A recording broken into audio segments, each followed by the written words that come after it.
Hello everyone. इस video में हम class 12th English flamingo book का एक लेसन पढ़ रहे हैं जो है द रैट ट्रैप। इसका फर्स्ट पार्ट में यहाँ तक करवा चुके हैं, तो जिन्होंने फर्स्ट पार्ट का वीडियो नहीं देखा देख लेंगे यहाँ तक। अब सेकंड पार्ट यहाँ से शुरू करते हैं इस वीडियो में।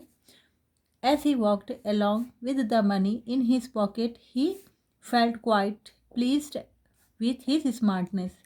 तो वो कैसे उस मनी को वहाँ चुरा लेता है और वो जाता है मनी को अपने पॉकेट में रख के। वो बहुत ही खुश हो रहा था अपनी स्मार्टनेस पर कि मैंने कितने अच्छे से सावधानी से चोरी कर लिया, मैं कितना स्मार्ट हूँ, जो ना किसी ने देखा नहीं और मैं स्मार्टनेस के साथ चोरी कर लिया। He realized of course that at first he had not continue on the public highway. फिर उस महसूस करता है कि बिल्कुल उसको यानी कि कैसे जो पब्लिक हाईवे है, पब्लिक रोड है, वहाँ से नहीं जाकर वो कोई दूसरा रोड चुने, वहाँ से न जाए। But must turn off the road in to the woods. तो इसलिए वो क्या करता है कि वो मेन रोड से न जाकर वो वुड्स वाले रोड पे जाता है। वुड्स मतलब कि यहाँ पास होता है फॉरेस्ट, फॉरेस्ट को भी वुड्स बोलते हैं। तो वो जंगल वाले रास्ते से जाता है। During the first hour so this cost him no difficulty. शुरू के 1 घंटा तो उसको कोई भी डिफ़िकल्टी महसूस नहीं होती। Later in the day it becomes worse for it was a big and confusing forest which he had gotten into. लेकिन धीरे धीरे जैसे जैसे टाइम यानी कि हो रहा था वैसे ही उसको यानी कि बहुत ही ज़्यादा दिक्कत और परेशानी का सामना करना पड़ा, क्योंकि वो रोड यानी कि फॉरेस्ट में जंगल इधर उधर रहते हैं और रास्ता नहीं दिखता है, तो वो रास्ता जो है भटक जाता है, भूल जाता है। He tried to be sure to walk in a definite direction but the path twist back and forth so strangely. तो क्या है कि वो बहुत कोशिश तो करता है कि वो सही सही एक ही डायरेक्शन पर चले, बट क्या है कि रास्ता सही से होता नहीं है, कुछ इधर कुछ उधर होते हैं, तो इसीलिए वो उल्टे सीधे रास्ते से चलने की वजह से वो भूल जाता है कि किस रोड से जाए किस रोड से न जाए करके। He walked and walked without coming to end of the wood and finally he realized that he had only been walking around the same part of the forest. तो इसलिए वो क्या करता है कि वो चलते जाता है और ऐसे चल रहा है कि मतलब कि वो forest and of the wood and of the would मतलब कि फॉरेस्ट जो है ख़त्म होने का नाम ही नहीं ले रहा है। तो उसको फिर बाद में महसूस होता है कि वो एक ही डायरेक्शन एक ही राउंड में कि जो जा रहा है वो एक ही जगह पर कई बार जा चुका है, यानी कि फॉरेस्ट में एक ही पार्ट्स में चल रहा है वो। At all at once he recalled his thought about the world at the rat trap. इसी समय ही उसको एक बार याद आती है, जो सोचता रहता है कि यानी कि लालच में क्या है कि रैट ट्रैप जो ये वर्ल्ड है इसी में लालच में पड़कर इंसान फंस जाता है। तो इसी ही लालच में पड़कर ये भी एक रैट ट्रैप की तरफ फंस चुका है, इस जाल में कि इसने चोरी की, वो जाल फंस गया और ये अब भटक रहा है, परेशान हो रहा है, अब इससे बाहर आने का रास्ता नहीं मिल रहा है। Now this his own turn had come. अब इसके बाद एक टाइम आता है थोड़ा सा। He had let himself be fooled by a bat and had been caught. अब इसको महसूस होता है ये कि नहीं कि इसको कोई रास्ता नज़र नहीं आता वापस जाने का, तो इसको लगता है कि अब वो फंस चुका है अपने यानी कि अपने फुलिश अपने यानी कि मूर्ख पर से मूर्खतापूर्ण कह सकते हैं आप उसको, कि वो जो बेट होती है लालच पड़ी जो रहती है, जो हम लोग चूहेदानी में डालते हैं चूहों को फंसाने के लिए, वो जैसे चीज़ वगैरह कुछ भी, तो वो वैसे ही टाइप का अपने ही पैसे के लालच में पड़कर वो इस फालतू की परेशानी में पड़ चुका है। The whole forest with its trunks and branches, its thickets and fallen wood logs closed in upon him like an impenetrable prison from which he could not never escape। तो ये यानी कि जो वुड यानी कि जंगल होता है पूरा फॉरेस्ट, ब्रांचेस ट्रंक्स वगैरह लकड़ी वगैरह से पूरे इधर उधर पड़े हैं, तो उससे क्या है पूरा फॉरेस्ट जो है एक ऐसा मतलब कि ऐसा प्रतीत हो रहा है उसको कि यहाँ से निकलना बहुत ही मुश्किल है।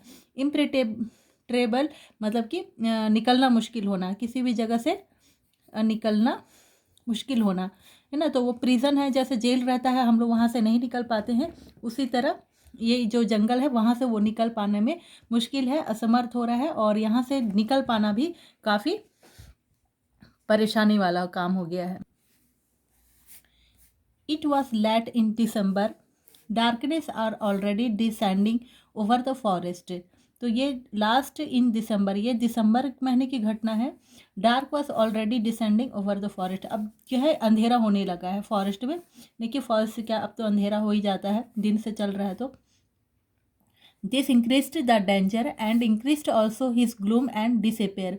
ये काफ़ी खतरा की चीज़ थी कि अब अंधेरा हो रहा है, अब उसको रास्ता नहीं मिलता और वो इसमें काफ़ी मैंने कि डिसअपेयर हो जाता, मतलब कि गुम हो जाता, उसको निकलने का कोई वो ज़रिया नहीं मिलता।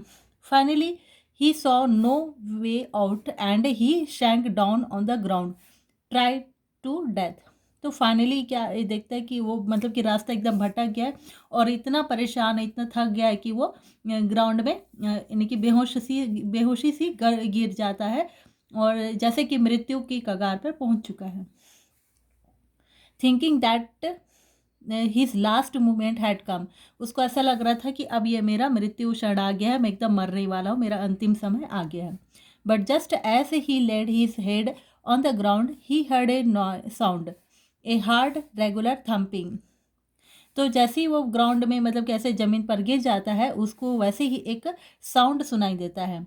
और वो साउंड क्या थी, एक रेगुलर थम्पिंग, मतलब लगातार एक किसी चीज़ को ठोकने की आवाज़ आ रही थी। थम्पिंग मतलब कि हथौड़े से ऐसे मारना टाइप का। There was no doubt as to what that was. तो इसमें कोई डाउट नहीं था कि वो क्या चीज़ थी, कोई मारने की आवाज़ थी तो वो है ही कॉमनली, इसमें कोई शक नहीं था। He raised himself, those are the hammer stroke from an iron mill, he thought. तो उसको यानी कि वो उठता है वहाँ से, उसको एकदम यानी कि विश्वास था कि ये जो आवाज़ आ रही है वो किसी आयरन मिल की थी और वो हथौड़े से मारने की आवाज़ें आ रही हैं। ही समन्स्ड ऑल हिज स्ट्रेंथ, समन्स मतलब कि इकट्ठा करना, सारा यानी कि एनर्जी को अपने ऊपर यानी कि लाता है और इकट्ठा करके उठता है अपनी एनर्जी के साथ। And stretch in the direction of the sound, और स्ट्रैक्ड मतलब कि वो उस तरफ की डायरेक्शन में जाता है जिधर की साउंड आ रही होती है। The Ramjos iron work which are now closed down. तो अब ये स्टोरी में बताया जा रहा है कि इस लाइन पे, सॉरी, इस लाइन में बताया जा रहा है कि रैमजोस वर्क आयरन मिल्क है, जो आयरन वर्क शॉप है, वो अभी फिलहाल क्लोज है, लेकिन जब स्टोरी चल रही थी शायद उस समय ये आयरन मिल्क है। लेकिन स्टोरी से बाहर हम अगर कंटेंट पे जाए तो ये आयरन मिल्क बंद हो चुकी है। Where not so long ago, ज़्यादा दिन नहीं हुआ है, large plant with smelter rolling mill and forge, जहाँ की मतलब कि जैसे कि कॉमनली प्लांट में काम होता है मेल्टिंग करने का, रोलिंग करने का, और फॉर्ज मतलब कि कुछ मतलब कि उसको आयरन को जो हीट करते हैं ना, वो उस तरह का मतलब कि फॉर्ज करना, तो उस तरह का उसको हीट वगैरह करने का सारा काम वहाँ होता था। In the summer time, a long line of heavy loaded barges and cross slide down the canals, which led to a large inlet lake. And in the winter time, the roads near the mill were black from all the coal dust which sifted down from the big charcoal carrots. तो ये आपको समझने में शायद दिक्कत ना हो, क्योंकि अब कॉमनली अब सभी कोई जानते हैं कि जब यानी कि हैवी रोड वगैरह कि ट्रक में जब कोयले वगैरह का लाना ले जाना होता है तो किस तरह से रोड पूरा डस्ट से भर जाता है। विंटर में तो ये बहुत ही ज़्यादा हो जाता है ना, कम एकदम से रोड जो है उससे चारकोल से मतलब कि कोयले की वो डस्ट से पूरा काला हुआ पड़ा रहता है। तो आपने कॉमनली बहुत जगह पर देखा भी होगा। तो ये इस तरह से है, और विंटर के समय तो रोड एकदम से मतलब कि ख़राब हो जाता है। और गर्मी में तो इतने सारे धूल उड़ते हैं कि बहुत ही ज़्यादा हैवी होता है। यहाँ पर फिर ये यहाँ पर क्या दिया है, सिर्फ ये आयरन मिल के बारे से बताया गया है। तो ये आयरन मिल के बारे से यहाँ पर डिस्कस किया गया है इस लाइन पर। During one of the long dark evening just before Christmas, the master smith and his helper sat in the dark forge near the furnace waiting for the pig iron which had been put in the fire to be ready to put on the anvil. तो ये during यानी कि long dark evening, अब ये dark evening के समय की बात है, शाम को एकदम से, मतलब कि जब क्रिसमस वगैरह के आसपास, जब दिसंबर महीने का ही है, तो ये इसमें तो यानी कि, और उसके हेल्पर हमें डार्क यानी कि बड़े बड़े मतलब के फॉर्ज लकड़ी वगैरह जो है, सॉरी सॉरी आयरन वगैरह है, उसको यानी कि मेल्ट करने के लिए एक के बाद एक बैठे रहते हैं, और एक देखता है, एक मतलब कि रेस्ट करता है थोड़ा इस तरह से ना, every one and then one of them got up and start the blowing mass with a long iron बार।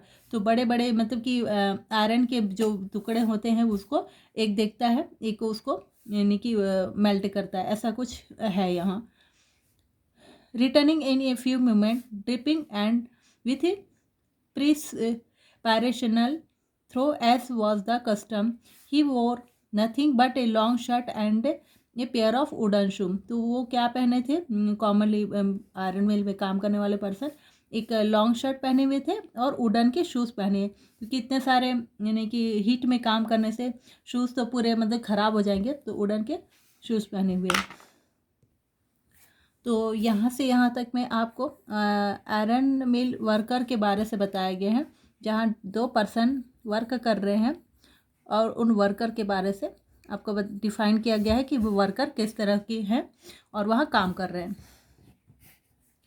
और फिर आगे है, all the time there were many sounds to be heard in the frog, the big bellows browned and the burning coal cracked.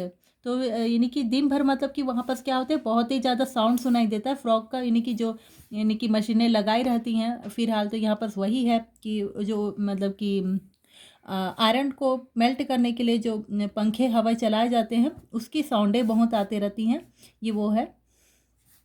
यहाँ पर भी वही था, sorry, the big bellows browned and burning charcoal cracked. तो बड़े बड़े सब जो चलते रहते हवा पंखे उसके साउंड थे, और जो यानी कि चारकोल बड़े बड़े क्रैक होते हैं उसका भी साउंड काफ़ी आता है।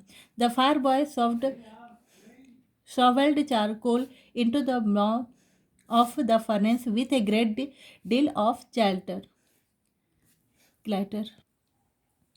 तो जो चारकोल वगैरह मतलब कि डालते रहते हैं आग की भट्टी में, तो उसका भी यानी कि खटर पटर करके बहुत ज़्यादा साउंड आते रहते हैं, तो उसका भी काफ़ी आवाज़ आ रहा था, क्योंकि वो फायर बॉय था, वो वहाँ आग की भट्टी में कोयले को ऐसे उठा कर डालते हैं, आप लोग जानते होंगे, तो वो सारी चीज़ें कर रहा था, तो उसकी भी साउंड थी। और आउटसाइड रोड द वाटरफॉल, अब बाहर की साइड में वाटरफॉल जो चल रही थी, झरना था, उसका भी काफ़ी साउंड था। And A sharp north wind whipped the rain against the brick tiled roof.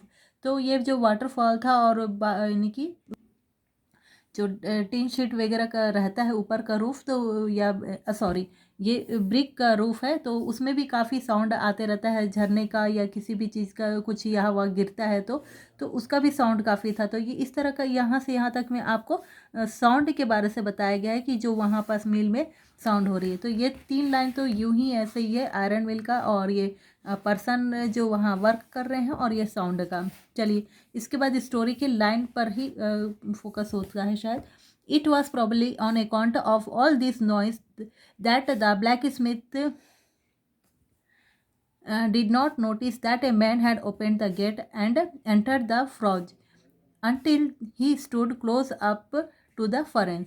तो इसी साउंड वगैरह की वजह से शायद तक वो ब्लैक इसमें जो काम कर रहा था वहाँ, वो ये सब नोटिस नहीं कर पाया कि वहाँ ओल्ड में ये जो मैन है वो गेट ओपन करता है, और एकदम से फॉर्ज जहाँ आग की भट्टी है वहाँ पास आकर खड़ा हो जाता है।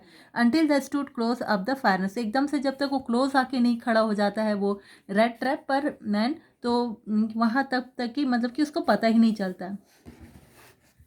Surely it was nothing unusually for poor vagabond without any better shelter for the night to be attracted to the forge by the flock of light which escaped through the sooty pants, and to come in the warmth themselves in front of the fire. तो ये क्या बोलने से ये जो यानी कि ये यहाँ पास अब रेड ट्रैपर को वैगाबॉन्ड भी कहा जा रहा है, मतलब कि एक इधर से उधर घूमने वाला व्यक्ति है ना। तो ये तो ये पर्सन के लिए इससे अच्छे शेल्टर की जगह नहीं होगी कि वो आग के सामने यानी कि इस ठंड में आग के सामने एकदम से रुक जाए, वहाँ लेट जाए या सो जाए। तो उसको एक काफ़ी गर्माहट भी मिलेगी और लाइट भी रहेगा। तो ये उसके लिए सबसे बेस्ट जगह थी शेल्टर के लिए। The blacksmith glanced only casually and indifferently at the intruder. जो वहाँ आग की भट्टी पर काम कर रहा था ब्लैक स्मिथ, उसको भी कैजुअली लगता ही है कि वो मतलब कि ऐसी जो कॉमनली बाकी और भी काफ़ी लोग ऐसे आग की तरफ आकर्षित होते ठंडी से या बचने के लिए आ जाते हैं, तो उसी तरह ये भी आ गया होगा, ऐसा ही लगा उसको। तो ये अंदर में ऐसे घुस गया। He looked away the people of his type usually did with a long beard, dirty raises and with a bunch of red trap dangling on his chest. तो ये उस पर्सन को ही देखता है जिसके यानी कि लॉन्ग बेड यानी कि दाढ़ी है, डर्टी से कपड़े हैं और ख़ुद भी वो बहुत गंदा है, और उसके यानी कि गर्दन पर या छाती पर उसके लटक रहे थे रेड ट्रैप को, यानी कि रेड ट्रैप को लटकाए हुए था। He asked permission to stay and the master Blacksmith nodded a hearty consent without honouring him with a single word. तो वो जब परमिशन मांगता है यानी कि रेड ट्रैपर, तो उसको क्या से ब्लैक स्मिथ जो है सिर्फ हल्का सा सिर से हिला देता है कि हाँ ठीक है करके, भी उसको यानी कि कोई भी शब्द कोई भी वर्ड उसके लिए नहीं बोलता है और यूज़ नहीं करता है, बस गर्दन हिला के हाँ बोल देता है। The tramp did not say anything either, he had not come there to talk but only to warm himself and sleep. क्योंकि वो भी वापस यानी कि बात करने की ज़रूरत भी महसूस नहीं किया, क्योंकि वो बात करने की ज़रूरत नहीं थी, क्योंकि वो रात रुकने ही आया था और अपने आप को एक यानी कि गर्म अपने आप को हीट करने आया था। In those days the Ramjos iron mill was owned by a very prominent iron master whose great ambition was to ship out good iron to the market। तो उन दिनों में रामजोस आयरन मिल के जो मालिक थे, वो उनका क्या उद्देश्य था कि एक बहुत अच्छा मतलब कि आयरन जो है मतलब कि लोहे की क्वालिटी प्रोड्यूस करे और अच्छे से मार्केट में यानी कि मार्केट में लाए, और जिसको वो बाहर विदेश में भी भेज सके अच्छी क्वालिटी के iron. He watched both night and day to see that the worker was done as well as possible. और वो रात दिन जो ऑनर है मिल का, वो देखने जाता था कि वो उसके वर्कर है जो अच्छे से काम कर रहे हैं या नहीं। And at this very moment he come in to the forge on one of his night rounding of inspection. तो उसी तरह एक दिन रात को वो इंस्पेक्शन पर ही आता है, कौन? उस आयरन मिल का मालिक। तो ये यहाँ तक का हम सेकंड पार्ट करते हैं, इसके बाद हम थर्ड वाला नेक्स्ट वीडियो में करेंगे। अगर आपको ये वीडियो अच्छा लगे तो लाइक शेयर कमेंट ज़रूर करें। Thank you.